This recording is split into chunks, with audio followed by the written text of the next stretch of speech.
On this episode of Blending Bourbon, be sure to join Dixon Deadman of 2XO Whiskey and myself, David Mark Young of Golden Sheaf, as we discuss and take a look at some of the end-of-the-year reviews of 2022's top whiskeys. Blending Bourbon is the podcast that takes you beyond the barrel and behind the scenes of the whiskey industry with master blenders Dixon Deadman and David Mark Young. Welcome back, y'all. Another episode of the Blending Bourbon podcast, sponsored by Golden Sheaf.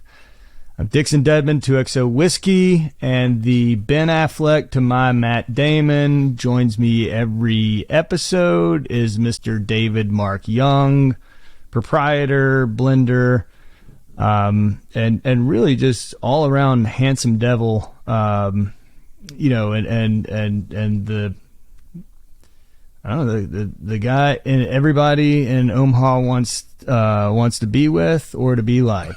How are you?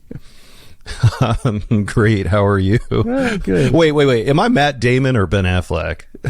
I'm not sure how I ordered that. Last time you were Danny DeVito and I was Schwarzenegger, so I feel like I kind of threw you a bone here. But thank you. Whatever. I appreciate that. How are you doing, Dixon? I'm good. I finished it, man. I have completed the road show. So about 15 weeks steady, traveling and, completed that. And, I've got like a month and a half where I get to sleep in my own bed, which travel free, very exciting. Family time. Wow. Yeah, I don't know about you, but that 15 weeks went by pretty fast for me. I didn't. Yeah. But you look great. You look great after that. You really did. Well, thank you. You look fantastic. You look like you rolled out a bourbon brand, rolled out a bourbon brand, and ran a marathon, and have been traveling around the country for weeks and weeks. But you look fantastic. You look happy to be home. I am happy to be home. I'm happy. Actually, so I was in my office today, and my wife brought lunch, and we had a little lunch, and she was like, "God, it's so cozy," and so she like starts to fall asleep, and she's like, we got to get you a better couch if I'm going to come here and nap. And I was like, okay, yeah, but done and done. Yeah, it was all good. Well, I have been giving you a hard time about this for maybe the entire time we've been doing this, about how there's a lot of promises about being shipped things, and that doesn't always. But I want to take this opportunity to come clean. You said you were shipping me something. You delivered a nice little box of samples, and it came in this beautiful box right here, which is metalbusinesscard.com. And I don't think we've told this story on here yet, have we? But this was one of the funniest things. So, and I don't know if you got one that you can show people, but I just happened to, yeah. So David here has it's not a business card. It's the weight of a credit card. It's metal. I think he got declined for like a platinum Amex, so he went and got one of these. So he felt like he had like a metal card. I'm not really sure. This thing is heavy. It's a weapon. The edges are sharp. It's dangerous. And when we were it is beautiful. It's absolutely beautiful. We're at the Omaha Whiskey Festival, and we're going over to talk to the Four Roses people. And this guy walks up, and he's asking for one of the particular Four Roses they have there, and they can't find the tear strip on the clear plastic topper there on the bottle, and so this guy says, "Oh, I can fix this," and he whips out the business card that you had just given him, the metal business card, and he just proceeds to use it to cut the plastic off the top of that bottle. And I was like, David, you got to start telling people that this doubles as a pocket knife. Like if you have your business card, if someone has your business card in their pocket and they're bored, like get a stick and whittle something. Like if you're being attacked by ninjas, you can as a throwing star. Yep. You can grate cheese on it. Yeah, it will cut through any deadbolt lock. It's really. Very versatile. I just reassembled a motor with it. Yeah. So earlier, that's metalbusinesscard.com. We're going to try to work out some sponsorship deal with them. I'm sure. Yes, that's a fantastic idea. Their marketing and advertising team. Yeah, so, we actually, and I have to give credit to my business partner Sean, for all of these great ideas. This is one of many, and. So he brokered these and keeps us supplied with all these great things. But we actually won, or we placed best business card in the spirit industry, I believe, not that far back. And so yeah, we don't only make amazing whiskey, but we've got accolades for our amazing business cards. Congratulations! Yeah. That is quite an honor. I'm considering a transition. So let's talk about. So this is what I was thinking we'd do. End of the year, and a lot of things happen at the end of the year, right? You got a lot of these releases coming out. It's a weird time for distributors, retailers are all trying to move all the product they got and all that stuff. But it's also that lovely time of year when everybody does their top 10 list, top 20 list, top 100 list, top 50 list, top, whatever. And, I'm curious, we've talked about a lot of things. Reviewers is one of the things that we haven't touched on because obviously you got to kind of handle that subject with kid gloves. You don't want to anger anybody. But, right. It's just kind of funny. It's like, everybody has one. Everybody has a top whatever. Yeah. Do you have a top? Do you do your own top 10, top 20? Do you? In my head, I do. I'm always looking for better. I'm also, I'm really, really not great with favorites, and I don't necessarily have a go-to. This is my favorite of all times. They just keep getting better, and there's so many. And unless you've tried all of them and are familiar with them all, you had mentioned the other day, I think it was a Penelope toasted series you came across, and mentioned that to Mike Paldini and I, and I right away, that's one of my top fives. Oh, I don't think this one was toasted. I'm looking at it right now. It's on the floor. It's the barrel strength, but it was a store pick. And okay. This guy said, this is incredible. So I bought, I came home from this last trip with a lot of bourbon. It's not, that's not typical for you. No, not typical for me at all. But why? What changed? What made you? I tell you, I was just really impressed, with the extensive list of barrel picks that were available up there. I was in the Boston and greater Boston area, and it was really diverse. I feel like in here in Kentucky, the picks that you see are generally local, and I was just seeing a lot of interesting stuff. There was one everywhere. It's called Copper and Cask. I don't know if you've ever heard of that or not. Yeah. But it was everywhere. And, I kept saying, tell me more about this or whatever. So I picked up some of those, but anyway, I digress. I just that's okay. It's not normal for me to come home with it that much. Not typical, but I love it though. I because I do that. I'm always looking.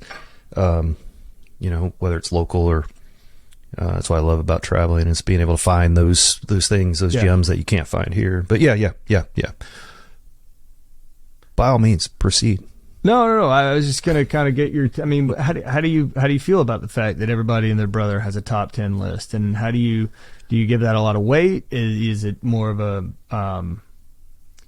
you look at that person because you respect some of the other stuff they like, and so you say, hey, that's, I'm gonna take a few things from that list and try them, or is it more like?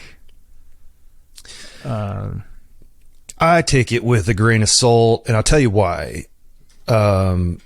Whiskey Advocate magazine did kind of a countdown, and they revealed, I think, the top 100, of 2022. It's top 20. I thought they did a top 100. Somebody did. They may. They just. Yeah. I think they counted down their top 20, and so you get to number one. And what was number one? It was the Jim Beam, or I'm sorry, the Jack Daniel's Bonded. Yeah, which I haven't tried it, so I'm not questioning it. Of course, there was a lot of folks that were really had some negative feedback for that. And then it was interesting. I saw a few other top 20 lists come out, and that one was in there. I saw a top 100, and I scrolled through every one of them. I was just curious, and that Jack Daniel's was in there, but it was in somewhere around 70 or 80 something. So it's one of those things. Everybody has their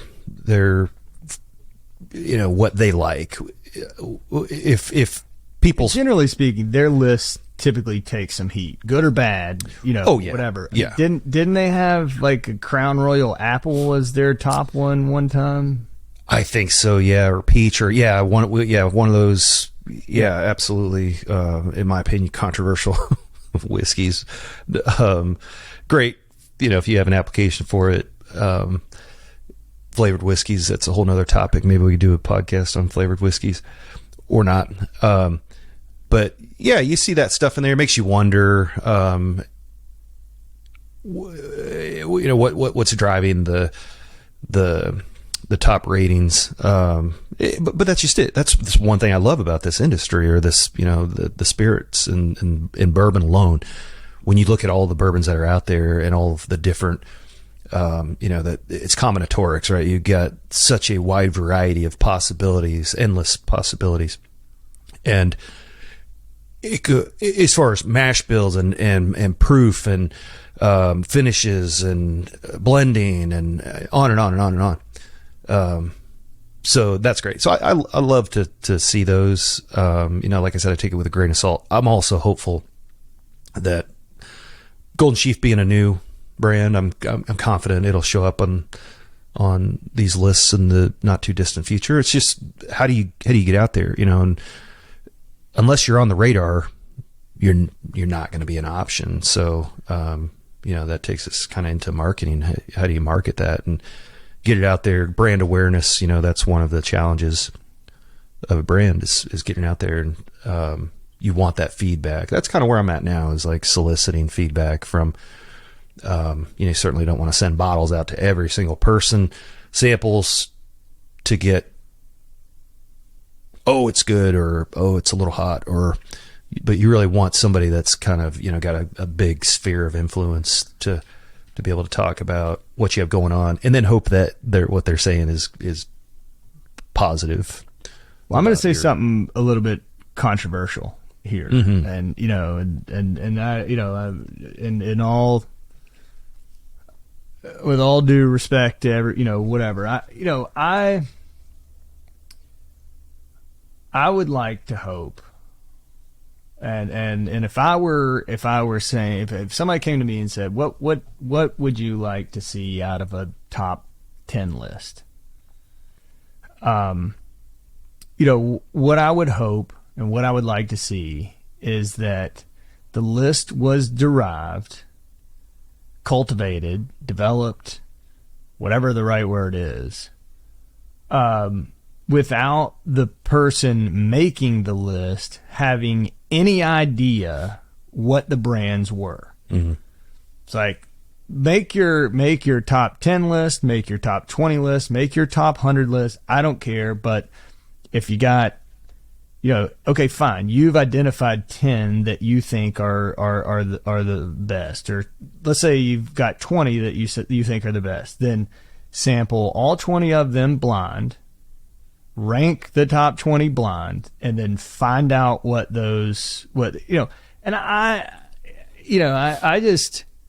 I really respect the people that are willing to put themselves out there tasting something blind. No preconceived notions of it. No, I'm not trying to suck up to these people or be a fanboy, whatever. And I realize that you can't always do that, but I think how much different would your list be if you're kind of, I don't know, putting it together, knowing, that you've got an audience, that people are looking at it, that, how much different would it be if you just said, okay, I'm going to take 50 whiskeys, I'm going to split them up into sample bottles, I'm going to have somebody else put a number on them. I'm going to go back, I'm going to taste all 50 of those things, grade them out, rate them, and then find out what my top 10, top 20 are, or whatever. Do you know what I'm saying? Like, yeah, I do. And I love it. This is something I've been thinking about doing, some sort of a top list, or, and even have categories too. So similar to like a contest, but my wheels are spinning here. I want to do this. I'm going to do this. Hopefully I'm not gonna assume that you're gonna help me out here, but I'm hoping we can do this and turn it into. I'm inspired right now. I'm having a vision, and turn this into kind of a, I don't know, just sort of a recurring thing. So from podcast to podcast, maybe we spend a couple minutes talking about kind of this competition. So I'm going to take some homework away from this podcast and get that started as an initiative for this is being recorded. I mean, people are going to hear that you're talking about doing this. So and it's on the internet, so it's got to be true. All 7 people that are listening are going to want to see this. But I think and would love to know that that somebody was able to do that with a list and do it exclusively based on the juice. Well, yeah, blind test. Yeah, and I just I don't know. I mean, there's no way to hide anything there. It just is what it is. It becomes Yeah, the 2020, the year Golden Sheaf rolled out our first product. I committed to entering the U.S. Open whiskey competition, but I got ahead of myself because the product wasn't ready. I had the juice, but I didn't have labels, and I think we had final approval from TTB, but we had a cola for that particular label. But so, long story short, the deadline was approaching, and I was unable to send a complete package, the presentation. So I ended up sending an empty bottle or unlabeled bottles with just handwritten descriptions of everything. And I think I sent in some of the legacy, pictures of the legacy labels. Anyway, long story short, we ended up winning a silver medal in the 6 to 10 year category, and which was a huge honor. It's not one of the biggest competitions out there, but it's really begun to gain some attention and grow. And but that was the whole point. Was you said US obviously Open, right?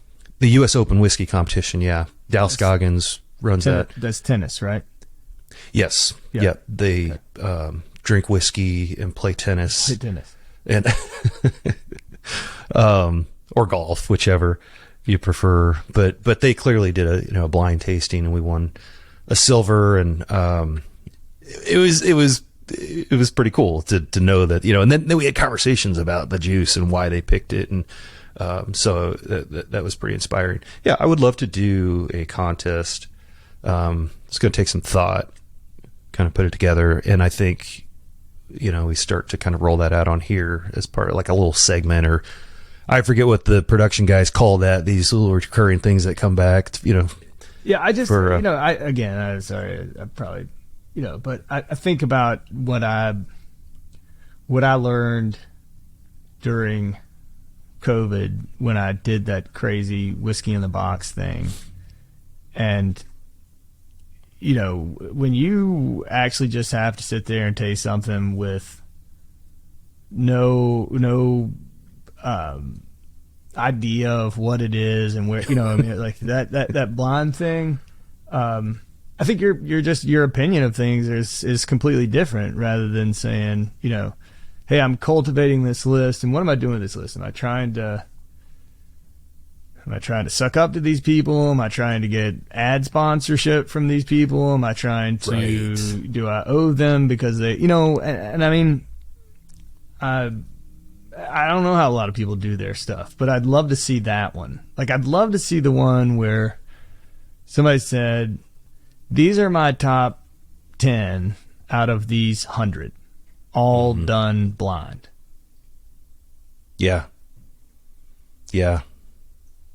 I know exactly what it's like. We did a episode, the deconstruction of 2XO, and not knowing what we were getting into until we revealed what we were doing, what we were walking into. Because I had this preconceived notion of what we were doing here, just based on previous conversations that you and I had about tasting some of this older stuff from your past and stuff that you have in inventory. And but I love that exercise. That was great.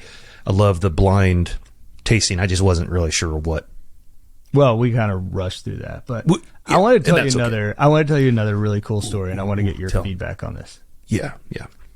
So, and this is, we're going to be able to, not we, like the 2XO team, like this is going to be up there. You can go watch it. But at the very end of my Boston trip, we did this great event at this account called Julio's. And this guy, Ryan, at Julio's has been in the game. His father started the store. They're the in Boston. Yeah, Lock and Key Barrel Society. So I have some of the. I've been given some of their barrel picks over the years or whatever. But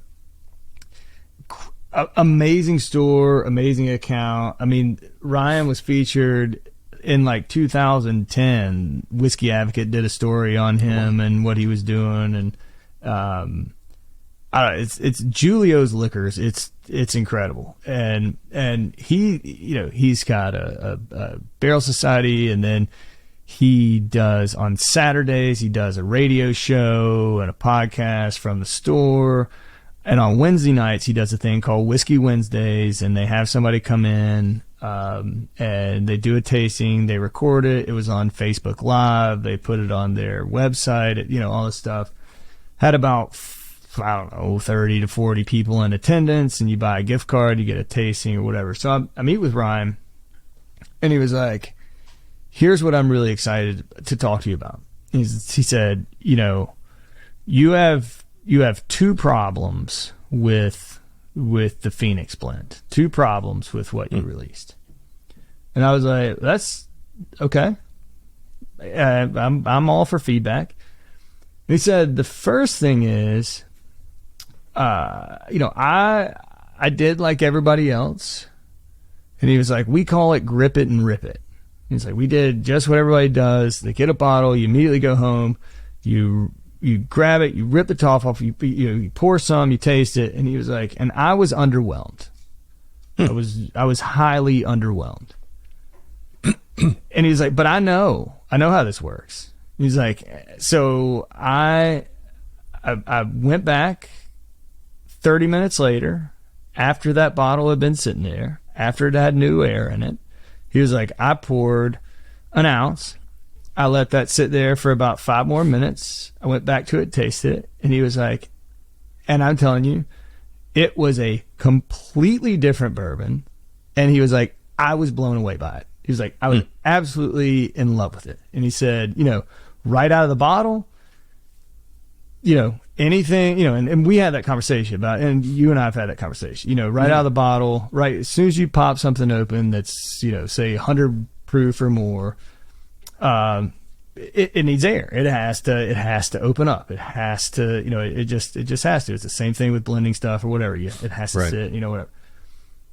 So one of the really cool things that he did with this group of, 30 people is they served them 2 tastings of the Phoenix blend. One that had come from a fresh bottle and one from a bottle that had been open for about 4 or 5 hours. And it was just unbelievable to watch these people for a little bit. They're sitting there and they really are like, everyone's in agreement. They're holding 2 completely different whiskeys. Wow. And by the time we finished, there were a handful of people in there that still had a little in each cup. And they were saying, what's crazy is like this fresh one has now been open for 30 minutes. And these 2 cups now taste exactly the same.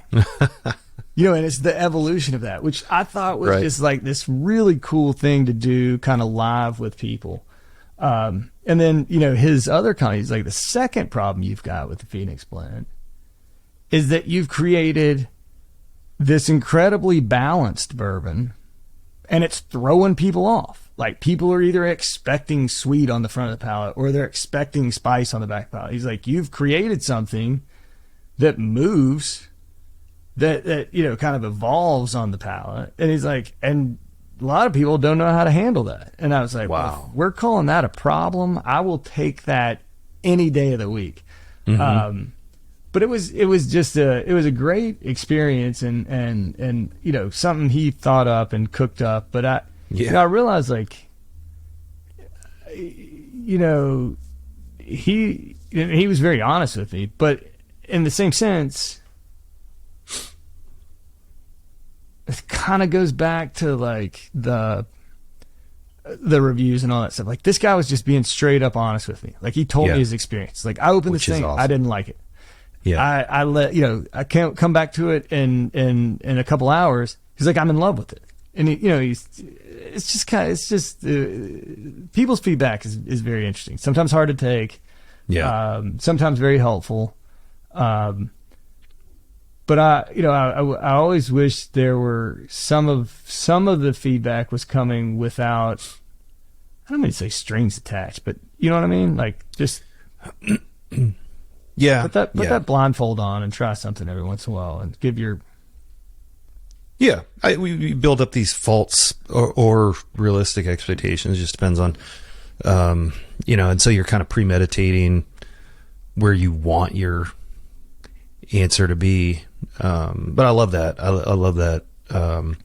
That's very insightful. So throughout the entire, people were aware that, or they were not aware that these were the same expression, the same pour, until they were. I mean, when they sat down, like, he told them this is how it's coming out. Yes, he did. Okay, so they knew. Yes, they knew. It'd be interesting to even do that without, just give them this is pour A, pour B, pour C, whatever, and let people without that preconceived expectation. I mean, especially with you being right there in the room, to be able to just give kind of raw feedback what they're drinking.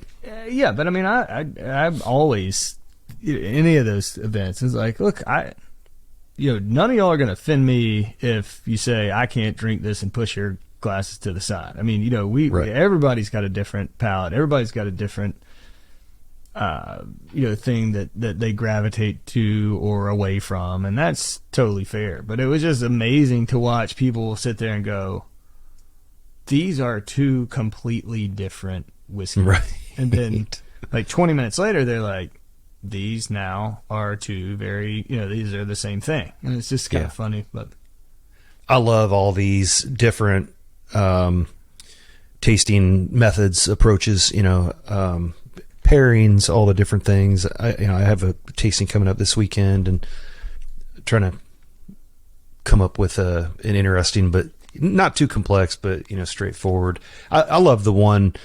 I love doing tastings with a reference point. So pour some corn whiskey or some high corn bourbon and pair it with some cornbread to give a reference point of taste. Do this a lot with folks that aren't are newbies to the scene and trying to understand, trying to put their finger on, what am I tasting here? What is this? See, that's interesting. That, like, from the tastings I used to always do and everything, like I never wanted to lead them one direction or another. It's like, let's not talk about what you're tasting at all. Let's focus on where you feel it first. And once we identify where you feel it, that's when we know what if it's the back of the palate, we should if you're feeling it on the back of the palate, then what you're feeling is spice. And let's talk about what those spices are. Right. If we feel it on the front of the palate, that's sweet, and let's talk about what those sweet notes are, whatever. You know what I mean? And yeah, a whole nother method. Plenty of ways to do it. And your way is probably more enjoyable than my way. That's the only way I know it. Well, and to me, it's a trivial exercise. It's, sure. For those that aren't even aware of what whiskey is, I'm taken back, but not every time I talk to somebody that, asks a question like that. So what do you make whiskey out of? What are the ingredients? No, right. And we need to get him on here and have him talk about that, because Dan Calloway at Bardstown Bourbon Company, does this incredible sensory tasting where he kind of takes you through and he's like, this is allspice. And it's just, it's so incredible to watch people connect those two dots. Like, man, I've tasted this 1,500 times, but I never knew what it was. But then when I smell this first and then I taste this, all of a sudden it's like, it's really cool. Really cool. Yeah, what's your tasting this weekend? It's actually an open house at a local venue. Cool. They do an annual open house, but it's also a charity event.